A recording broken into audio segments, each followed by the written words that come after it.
Hi, greetings, true believers, and welcome to Marvel May 2022. And if you're wondering what's with the giant pile of boxes behind me, well, it's because a week from starting next week on Friday, I'm going to be moving into my very first apartment. So yeah, and I also apologize if the picture quality does not look that good. So yeah, anyway, let's get things started by taking a look at the first movie in Phase 3 of the MCU, Captain America: Civil War. In 1991, the brainwashed super soldier James "Bucky" Barnes is dispatched from Hydra base in Siberia to intercept an automobile carrying a case of super soldier serum. In the present day, approximately 1 year after Ultron is defeated by the Avengers in the nation of Sokovia, Steve Rogers, Natasha Romanoff, Sam Wilson, and Wanda Maximoff stop Brock Rumlow from stealing a biological weapon from a lab in Lagos. Rumlow blows himself up, attempting to kill Rogers. Maximoff telekinetically diverts the explosion, accidentally destroying a building nearby and killing several Wakandan humanitarian workers in the process. Thaddeus Ross, the U.S. Secretary of State, informs the Avengers that the United Nations is preparing to pass the Sokovia Accords, which will establish a UN panel to oversee and control the team. The Avengers are divided. Tony Stark supports oversight because of his role in Ultron's creation and Sokovia's devastation, while Rogers has more faith in his own judgment than that of politicians. Meanwhile, Helmut Zemo tracks down and kills Barnes' old Hydra handler, selling a book containing the trigger words that activate Barnes' brainwashing. At a UN conference in Vienna where the accords are to be ratified, a bomb kills King T'Chaka of Wakanda. Security footage indicates the bomber is Barnes, whom T'Chaka's son T'Challa vows to kill. Informed by Sharon Carter of Barnes' whereabouts and the authorities' intentions to kill him, Rogers decides to try to bring in Barnes, his childhood friend and war comrade himself. Rogers and Wilson track Barnes to Bucharest and attempt to protect him from T'Challa and the authorities, but all four, including T'Challa, are apprehended by the Bucharest police and James Rhodes. Impersonating a psychiatrist and to interview Barnes, Zemo recites the words to activate Barnes' brainwashing. He questions Barnes, then sends him on a rampage to cover his own escape. Rogers stops Barnes and sneaks him away. When Barnes regains his senses, he explains that Zemo is the real Vienna bomber and wanted the location of the Siberian Hydra base, where other brainwashed Winter soldiers are kept in cryogenic stasis. Unwilling to wait for authorization to apprehend Zemo, Rogers and Wilson go rogue and recruit Maximoff, Clint Barton, and Scott Lang to their cause. With Ross's permission, Stark assembles a team comprised of Romanoff, T'Challa, Rhodes, Vision, and Peter Parker to capture the Renegades. Stark's team intercept Rogers' group at the Leipzig-Halle airport, where they fight until Romanoff allows Rogers and Barnes to escape. As Rogers and Barnes are escaping, Rhodes is inadvertently shot down by Vision and becomes partially paralyzed. The rest of Rogers' team is captured and detained at the Raft prison, and Romanoff goes into exile. Stark discovers that Barnes was framed by Zemo and convinces Wilson to give him Rogers' destination. Without informing Ross, Stark goes to the Siberian Hydra facility and strikes the truth of Rogers and Barnes, unaware that they were secretly followed by T'Challa. They find that the other super soldiers have been killed by Zemo, who then shows them footage that reveals that the automobile Barnes had intercepted in 1991 contains Stark's parents, whom Barnes subsequently killed. Enraged that Rogers kept this from him, Stark turns on them both, leading to an intense fight, in which Stark destroys Barnes' robotic arm and Rogers disables Stark's armor. Rogers departs with Barnes, leaving his shield behind. Satisfied that he has avenged his family's deaths to Sokovia from the Avengers' actions by successfully fracturing them, Zemo attempts suicide, but he is stopped by T'Challa and taken to the authorities. In the aftermath, Stark provides Rhodes with exoskeletal leg braces that allow him to walk again, while Rogers breaks his allies out of the raft. In a mid-credits scene, Barnes, granted asylum in Wakanda, chooses to return to cryogenic sleep until a cure for his brainwashing is found. In a post-credits scene, Parker explores the features of the web shooters built for him by Stark. Interesting. So let's take a look at the production of this movie, beginning with the development. In March 2014, Anthony and Joe Russo confirmed that they had signed on to return as directors for a third Captain America film, along with Chris Evans as Captain America, Kevin Feige as producer, and Christopher Marcus and Stephen McFeely as screenwriters. Marcus and McFeely had been working on the screenplay since late 2013, while the Russo brothers began work in February 2014. The rehiring of the directors, 3 months before the release of Captain America: The Winter Soldier, came as a result of Marvel executives being impressed with the test screenings of that film. Evans earned $15 million for the film. In an April 2014 interview, Joe Russo described the project as a continuation of the story from Captain America: The Winter Soldier. Quote, "What's nice about that film is that it's a two-parter. There's a journey that the Winter Soldier goes on that isn't complete yet." Excuse me. That month, Marvel announced a release date of May 6, 2016. Adrian Opalak, who was the cinematographer on The Winter Soldier, said he would return for the sequel. In July, Marcus and McFeely stated that they were midway through a first draft of the film, in which principal photography was expected to begin in April 2015. The following month, they said they were looking to make the tone of the film an amalgam of the first Avenger and The Winter Soldier, with the Russos liking it to a psychological thriller, citing Seven, Fargo, and The Godfather's influences, along with westerns and Brian De Palma's films. The Russos also stated that, quote, "A good portion of Civil War is actually funnier than Winter Soldier, with a more comedic tone and lighter moments throughout." In August 2014, the Russos stated the film would be set a couple years after The Winter Soldier, and would continue to focus on Steve Rogers' relationship with Bucky Barnes, as well as the political themes related to Captain America. Anthony stated, quote, "The character was invented for an explicitly political purpose, so it's hard to get away from that nature." The Russos also said that they would be, quote, "bringing some new elements to the table that will give us a twist on Winter Soldier," and indicated that filming was scheduled to begin in Atlanta. They described themselves as ecstatic with the first draft of the screenplay submitted by Marcus and McFeely, and also stated that the film's title would be announced in a month or so at most, and that the concept and title for the film came from Feige, who had it for a while. In September, Joe expanded by saying the film would have another big idea that alters the universe as a whole in some way, similar to S.H.I.E.L.D. falling in The Winter Soldier. The rest of the film, such as the characters, story, and tone, would be left open to the Russos and writers' interpretations. And now on to the pre-production. By October 2014, Robert Downey Jr. had entered final negotiations to reprise his role as Tony Stark/Iron Man in the film. Downey was added in order the film to adapt the 2006-2007 Civil War comic book storyline written by Mark Millar, which pitted Iron Man against Captain America. At the end of the month, it was confirmed that Sebastian Stan would return as Bucky Barnes / The Winter Soldier. A few days later, Marvel revealed that the film would be titled Captain America: Civil War, confirming Downey's appearance and announcing that Chadwick Boseman would appear in the film as Black Panther ahead of his own solo film. Feige also confirmed that the film would be the first in MCU's Phase 3 slate of films. Anthony Russo stated that adapting the Civil War storyline was not always the intended storyline or direction for the film when the brothers initially signed on to return as directors. Marcus expanded on this, saying the original concept for a third Captain America film never got to draft, with Feige at some point telling the writing team to begin adapting Civil War around their original ideas. McFeely also added that, despite the shift in direction for the film, quote, "The central theme, even the way Zemo is operating, are from that early iteration."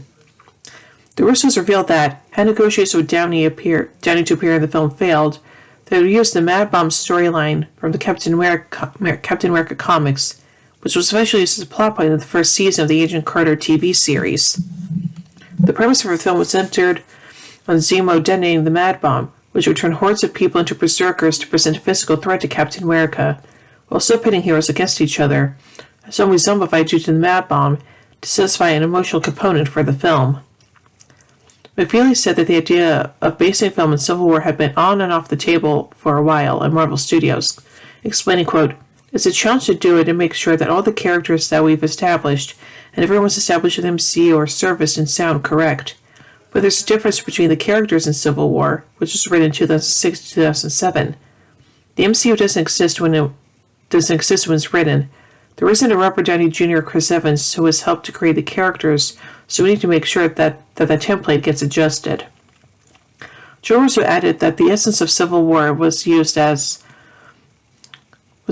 as, quote, "the concept of registration, The notion that heroes need to be either monitored or controlled because their power can be scary being applicable. Anthony Russo expanded, quote, "In a lot of ways, superhero registration can be a political issue, and we didn't want the conflict of the movie to solely exist on that level. We wanted to figure out very personal reasons why everyone's relationship to this idea of registration is going to become complicated. That's what the relationship between Steve and Bucky allowed us to do, to get very personal terms of why people would lean one way or another." Executive producer Nate Moore added that it felt it was kind of the right time to adapt Civil War, given the Avengers, plus many of the Phase 2 films, Thor the Dark World, The Winter Soldier, and Avengers Age of Ultron, all dealt with world-ending experiences. We felt like I had to tell the next step in that story, which is, what is the world's reaction? Executives at Marvel Entertainment balked at the idea of Captain America and Iron Man coming to blows at the end of the film, and wanted the Avengers to unite to fight Zemo and the super soldiers at the Hydra base in Siberia instead.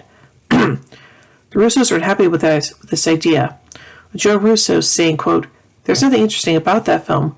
We're not here to make that movie. We're not interested in telling another superhero story." Vikings is part of the Russos, who were going to leave the film if changes were mandated on them. This prompted Walt Disney Studios head Alan F. Horn to back the Russos with making the film as originally intended, and led to Marvel Studios to be placed from Marvel Entertainment into Walt Disney Studios in 2015. In November 2014, Daniel Brühl joined the cast in a specified role, with Anthony Mackie and Frank Grillo were confirmed, while Anthony Mackie and Frank Grillo were confirmed to return as Sam Wilson / Falcon and Brock Grimlow / Crossbones, respectively. Following the November 2014 hijacking of Sony Pictures computers, emails between Sony Pictures Entertainment co-chairman Amy Pascal and President Doug Belgrad were released stating that Marvel wanted to include Spider-Man, whose film rights were licensed to Sony in the film, but talks between the studios concerning this were believed to have broken down. However, in February 2015, Sony Pictures and Marvel Studios reached a licensing deal for the use of Spider-Man in an MCU film.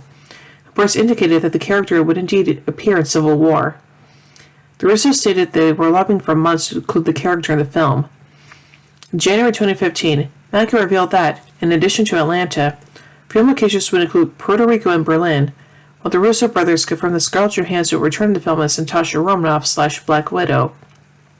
Editor Jeffrey Ford, who worked on The Winter Soldier, also signed on for Civil War. In March 2015, Jeremy Renner was revealed to be reprising his role as Clint Barton / Hawkeye.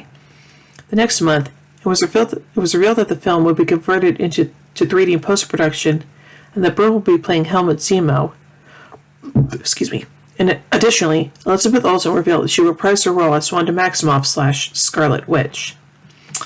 And now on to the filming. Here we go. Principal photography began on April 27, 2015, at Fayette County, Georgia, at Pinewood Atlanta Studios, under the working title Sputnik. Other film locations in the Atlanta metropolitan area included the Buckhead district of Atlanta, the Peachtree Christian Church in Midtown Atlanta, downtown Atlanta, including an area near Phillips Arena known as the Gulch, which served as the market in Lagos.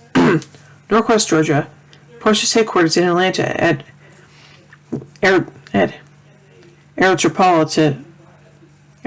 Atlanta, which served as the Avengers headquarters in the film, and the Atlanta Civic Center, which served as the IFID, Institute for Infectious Diseases Laboratory in Lagos. The latter's interior doubled as MIT, and the third part was used for a Berlin location. Trent Opeluk served as director of photography, while Chad Stahelski, David Leitich, and Spiro Rosatos were second unit directors. In early May, Marvel announced that Martin Freeman was cast in a specified role. Most surprising their roles in the film would be Paul Bettany's Vision, Don Cheadle as James Rose / War Machine, Paul Rudd as Scott Lang / Ant-Man, Emily Van Camp as Sharon Carter, and William Hurt as Thaddeus Thunderbolt Ross. Samuel L. Jackson, who appeared as Nick Fury in the two previous Captain America films, stood as surprised to discover that he would not be in Captain America Civil War, after the Brewster brothers told him he was. Marcy the Fear was not included, quote, because he didn't add anything to the Civil War story they were telling. Well, Marcus stated that they did not want him to choose any particular side because that's not his place in the universe. On each of the characters' ties to the plot, Anthony Russo said that each character was examined on a personal level to see how they would operate, to see how they would respond to the idea of registration. On the portrayal of each character, Joe Russo said that he and his brother had strong emotional and psychological connections to these characters as children, adding, quote, "We want to reach that and understand what elementally motivated you to love the character. That's what we try to bring out in these characters now." He also mentioned that they were, quote, "trying to honor the feeling of naturalism and to honor the feeling of reality within the film." After the reveal of the film's full cast, many also fans were referring to the film as Avengers 2.5, given the variety and ensemble nature of the cast, usually reserved for the Avengers films, and the fact that the film no longer felt like a Captain America-centric one as with the Winter Soldier. In response to this, Feige said, quote, "What's fun about Civil War, though, is, as you know from the comics, it's a very simple story, and it really has to be, to accommodate that many players. It's very much a Captain America movie, and it's very much a sequel to Winter Soldier in ways I don't think people will expect. It's a very simple structure that allows you to have these amazing character interactions in a way I don't think becomes overwhelming." Feige also revealed that Hope Van Dyne / Wasp was in an original draft of the film after receiving the Wasp costume at the end of Ant-Man, but was cut because, quote, "There are so many characters in Civil War we didn't want to do her disservice." Saying Marvel was saving the character for a better environment to reveal Van Dyne in the Wasp costume for the first time and see her dynamic with Scott Lang in a way it could play out. At the end of May, the Russo brothers, along with Feige and Pascal, held a screen test in Atlanta for 6 teenage actors that were being eyed for the role of Peter Parker / Spider-Man, with actors testing against Downey and Evans for chemistry. Tom Holland was cast as the character in the next month to also be our solo film. The Russos, quote, "were pretty vocal about who we wanted for the part, pushing to cast an actor close to the age of Peter Parker in the comics in order to differentiate from the previous portrayals, with Anthony Russo believing Holland's age was one of the factors Sony was initially hesitant on Holland for the role. They also praised Holland for having a dancing and gymnastics background. Danny felt of all the actors he tested with, Holland brought gravitas and the confidence to be able to take on the mantle of portraying Spider-Man. At the time, Marvel did not confirm his involvement in Civil War, due to be contractually obligated not to talk about his inclusion publicly. The Russos discussed this, saying that the various business deals and agreements stemming from the sharing of the character rights, such on the promotional and commercial level, quote, "were most likely slightly behind on how we were using the character. We were always in danger of upsetting the deal. There were still sensitive issues going between the two studios that they needed to agree on." Holland was confirmed to appear in the film in July 2015 by Jonathan M. Goldstein, one of the writers of the solo Spider-Man film, and later by Entertainment Weekly from a set visit. John Watts, director of Spider-Man Homecoming, was on set for the filming of Spider-Man scenes in order to, quote, see what they were doing with it, and then informed where we eventually took it, and provide ideas about this and that, such as Parker's wardrobe and what Parker's wardrobe and bedroom should look like, to make sure we were all on the same page so that Homecoming transitions seamlessly with theirs. Anthony Russo stated that despite Marvel telling them to have a plan B should the deal with Sony fail, the Russos never created one because, quote, "it was very important for us to reintroduce Spider-Man in the film," adding, we only have envisioned the movie with Spider-Man." By the end of June, filming reached a halfway mark, with production moving to Germany in early August. Film locations in Germany include the Olympic Stadium in Berlin, the Leipzig/Halle Airport in, I'm sorry if I butchered pronouncing this, Schkeduzitz. Sorry if I butchered that pronunciation of that. Additional filming also took place in Puerto Rico and Norway, and was scheduled to in Iceland. Personal photography wrapped on August 22, 2015. Captain America Civil War was the first film to use IMAX's digital 2D cameras, made in partnership with ARRI, which was a customized version of the ARRI Alexa 65. According to Joe Russo, approximately 15 minutes of the film, the sequence where the two factions fight at the Leipzig/Halle Airport, which was described as having incredible scale to it, and referred to the directors as the splash panel, were shot with the cameras. Oblak noted that there were discussions late in pre-production to shoot the entire film with the Alexa 65 cameras.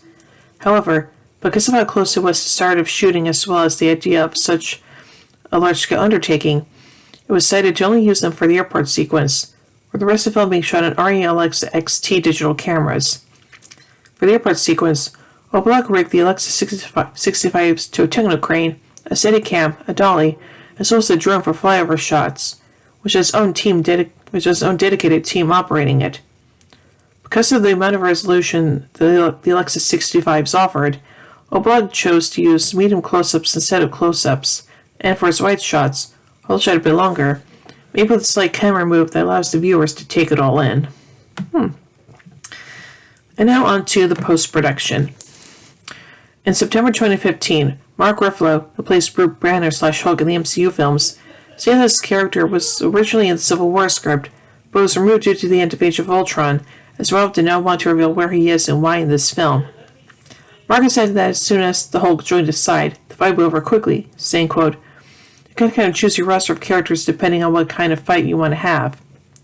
He later explained that he contemplated having the Hulk appear at the very end of the film, but decided against it, feeling he was overstuffing the film with characters, adding, quote, "The Hulk has clearly gone somewhere at the end of Age of Ultron, and that's a story.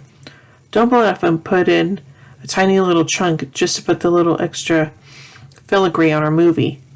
Additionally, Ross's alter ego, Red Hulk, was considered for inclusion, but Russos felt that part of the character would need a proper backstory, which they could not afford to give in an already crowded film. They felt that Ross, quote, was there sort of the government's agenda, and to not add another complicated superpower character to the mix. Spider-Man's Iron Spider suit was also considered. That November, Russo stated that the theme of the film was betrayal, calling it, quote, extremely emotional. The film hinges on that emotion, and on a very personal level, we didn't want it to become about politics and people arguing about platitudes. The third act is built around a very personal moment between Captain America and Iron Man. There's also spent a great deal of time, Marcus, McFeely, and more, to ensure each character's emotional arc tracked through the entire film correctly. I realize at some point you have to sacrifice logic for expediency. Speaking about the post-production process, January 2016, the Russo brothers said, quote, "This has been the easiest post-process we ever had on film. We're very happy with how the movie was. Everyone's very happy with where the movie was. For us, the tricky thing is the effects because it's a very complicated movie and there are some really big sequences in the film. The effects are on a much larger scale than the work we did on Winter Soldier. That's the part that becomes really difficult because you don't have a lot of time and everyone has very high standards. So everyone starts killing themselves at this point. We'll be done with the movie in 2.5 months. Those said that the film would be doing a few reshoots mid to late January. In February, Freeman's character was revealed to be Everett K. Ross, and Gwyneth Paltrow was reported to have joined the film for the January reshoots, reprising Ross Pepper Potts. However, in April 2016, it was revealed that Paltrow does not appear in the film, with Anthony Russo explaining that Paltrow's contract with Marvel had ended after Iron Man 3, and, quote, "We said early on that we could make Pepper's breakup with Tony Stark have an emotional impact without actually having a scene with her." On March 16, 2016, the Russos say that the film was about a week and a half away from completion, with Joe adding that the film would have a post-credit scene, with the possibility for 2 or 3 total. The film was completed on April 4th, 2016. Later in April, Alfred Woodard and Jim Rash were revealed to be cast in the film. Feige explained that Black Panther director Ryan Coogler contributed some dialogue for Black Panther in several scenes during reshoots. At the film's premiere, it was revealed that Marissa Tomei appears in the film as May Parker, Peter Parker's aunt. And now on to the visual effects. Nearly 20 visual effects studios worked on Captain America Civil War, including Industrial Light and Magic, Lola VFX, Method Studios, Luma Pictures, Deneg, Image Engine, Trickster, Cinecide, and the third floor, amongst others. Low VFX de-aged Downey Jr. in a scene that involved a younger holographic version of himself. Low VFX visual effects supervisor Trent Claus said, quote, "In this case, we announced footage of Mr. Downey at the approximate age that we wanted to target, which was around the time of the film less than 0, when Downey was in his early 20s. He also noted the difficulty of this scene due to being close to 4,000 frames, and the fact that Downey was moving his head from side to side multiple times. Lowe also worked on the visual effects for The Vision. Therefore extensively pre-visualized the film, including the fight scene at the Leipzig/Halle airport. Gerardo Ramirez, the previs and post-vis supervisor for Third Floor, said, quote, "We visualized most of the major scenes of the film. Some of them were story-driven, some of them were more action and story-driven. The Russos used various methods for planning, and they used each department for what it does best. The early edits were a combination of storyboards, previs, and stunt performance clips. Sissel choreographed the hand-to-hand action, while the storyboards would be used for the character story moments, and previs was used for the big action scenes that involved many digital characters." Method Studios, which worked on 440 shots, was responsible for the helicopter sequence in the middle of the film and the climactic fight between Iron Man, Bucky, and Captain America. The original intent for the helicopter sequence was to place the scene next to the Paul Loeb Haus, where Bundestag meets. However, the location was not allowed to be shown in the film, resulting in Method needing to create a full CGI background.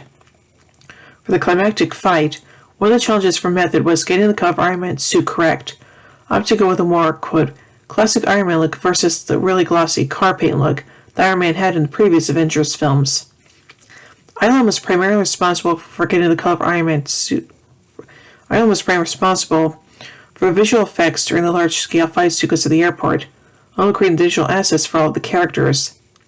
VFX supervisor Russell Earl stated that the 20-minute scene grew to be an almost fully digital sequence, explaining, quote, "We also ended up replacing 99% of everything that was shot with the actors being lifted from the background.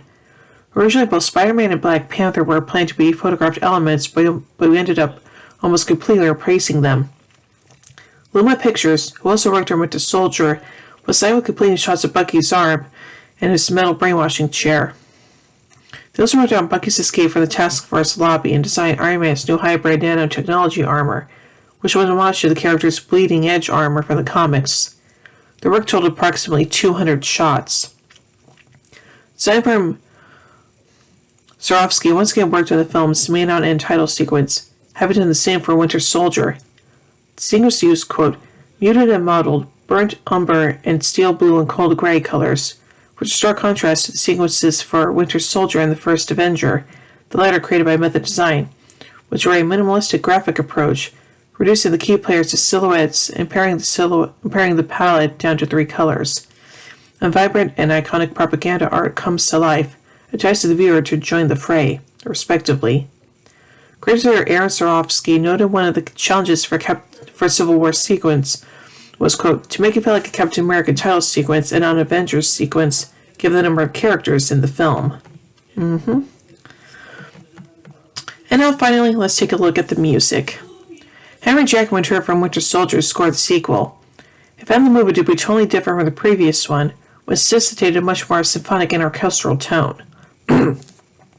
This culminates in the final fight between Captain America, Winter Soldier, and Iron Man, the music for which Jackman described as, quote, somewhat operatic and almost classical in its style. Though Jackman reprised and developed his themes for Captain America and the Winter Soldier from the previous film, and introduced motifs for the new characters Spider-Man, Black Panther, and Zemo, he was wary of pushing the audience to one side of the social conflict or the other by using character-specific music. Jackman composed a new main theme for the film to represent the Civil War, quote, a generic theme to balance everything out, toward which all the characters can gravitate. Art the Moabed helped it to bind the movie together rather than do endless disparate themes. Jackman also wrote a thriller theme that appears whenever the mystery surrounding Zemo's plan is explored. This was inspired by the works of Jerry Goldsmith. The score was released on a soundtrack album by Hollywood Records on May 6, 2016. So overall, as the first film in Phase 3 of the MCU, this movie is really damn good, and I highly recommend seeing it because it's just so good. So, yeah. So overall, I give Captain America Civil War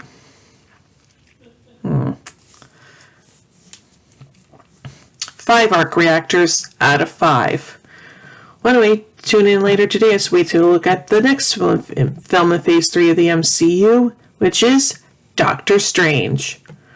So, until then, in the words of Stan Lee, Excelsior! Oh.